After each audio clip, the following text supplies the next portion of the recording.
देवहंस और जादुई अंडा।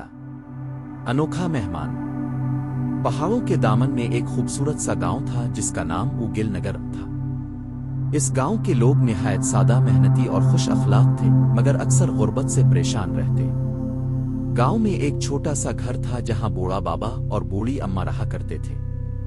उनके बच्चे न थे, मगर गांव के सब बच्चे उन्हें उदादा और उदादी कहते और बहुत मोहब्बत करते थे।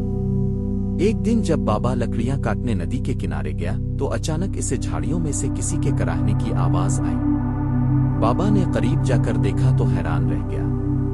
वहां एक इंतहाई बड़ा हंस जख्मी हालत में पड़ा था।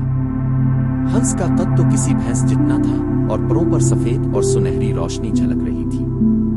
बाबा ने फौरन हंस की मदद की, इसे पानी पिलाया और लकड़ी की रेड़ी में डालकर घर ले आया। अम्मा ने भी मोहब्बत से इसका इलाज किया, जख्मों पर शहद लगाया और नर्म बिस्तर दिया। सोने का अंडा। 2 दिन गुजरे, हंस का जख्म काफी ठीक हो चुका था। वो अब खड़ा भी हो जाता और अपने परों को हल्का सा हिलाता। मगर एक सुबह जब अम्मा बाहर निकली तो चीख मार उठी, बाबा, आंगन में देखो। बाबा दौड़ता हुआ आया तो उसकी आंखें हैरत से खिली की खिली रह गई। आंगन में एक सुनहरा अंडा चमक रहा था।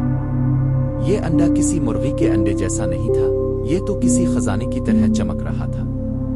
क्या ये हंस ने दिया है? अम्मा ने धीरे से पूछा। हंस ने गर्दन हिलाकर हाँ में इशारा दिया। बाबा और अम्मा ने वो अंडा गांव के सुनार के पास ले जाकर दिखाया। सुनार ने आंखें फाड़कर कहा, ये तो खालिस सोना है, शुक्रगुजारी और खिदमत। मगर वो दौलत पाकर मगरूर नहीं हुए। बाबा ने अंडे बेच कर जो पैसे कमाए, इससे गांव की मस्जिद मुरम्मत करवाई, स्कूल के बच्चों को किताबें दिलाईं और एक छोटा सा अस्पताल भी बनवाया।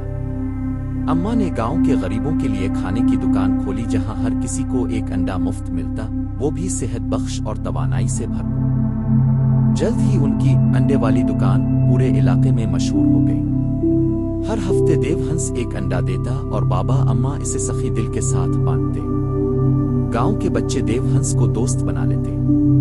वो रोज इसे सलाम करते, वो उनके लिए पर हिलाता और कभी कभी अपने परों पर बच्चों को बिठाकर हल्की उड़ान भी भरता। एक दिन करीबी शहर से एक लालची ताजिर बहराम गांव आया। इसने सुना कि कोई देवहंस सोने के अंडे देता है। वो फौरन बाबा अम्मा के पास आया और कहा, ये हंस मुझे बेच दो, मैं तुम्हें 10 थैले सोने के दूंगा। बाबा हंस पड़ा, ये हंस कोई सामान नहीं, ये तो हमारे खानदान का हिस्सा है, हम इसे बेचने का सोच भी नहीं सकते। बहराम को इनकार बर्दाश्त ना हुआ। इसने रात के वक्त चुपके से घर में घुसने का मंसूबा बनाया।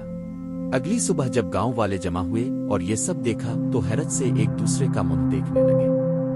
तब हंस ने पहली बार बोलने वाली आवाज निकाली, मैं एक जादुई देवहंस हूं, खुदा की तरफ से आजमाइश और इनाम। मैं सिर्फ इन लोगों के साथ रहता हूं जो दिल के सच्चे, ईमानदार और नेक हों। इसने मजीद कहा, लालच का अंजाम बुरा होता है, जो दूसरों की खिदमत करे मैं इसके लिए अंडे देता हूं। फिर इसने अपने परों से एक आखिरी चमक पैदा की और आसमान की तरफ उड़ गया। मगर जाते जाते अपने आंगन अब गिल नगर का ये जोड़ा न सिर्फ गांव का बल्कि पूरे इलाके का हीरो बन चुका था।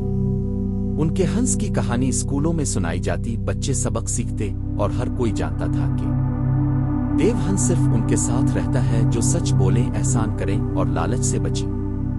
अम्मा और बाबा ने एक वो खिदमत क्लब बनाया जहां बच्चे रोज नेकी का कोई काम करते और जैसे ही कोई नेकी होती, जादुई अंडे से एक नन्हा अंडा और निकलता। कुछ अंडे किताबें बन जाते, कुछ नतीजा। गांव के बच्चे अब जान गए थे कि असल जादू हंस इसके अंडे में नहीं था, बल्कि नेकी, मोहब्बत और सच्चाई ही असल जादू है। अगर आपको ये कहानी पसंद आई हो तो लाइक करना ना भूलिएगा, अपने दोस्तों के साथ शेयर करें और हमारे चैनल को जरूर सब्सक्राइब करें ताकि आपको मजीद ऐसी ही खूबसूरत सबक आमोज कहानियां वक्त पर मिलती रहे। अल्लाह हाफिज।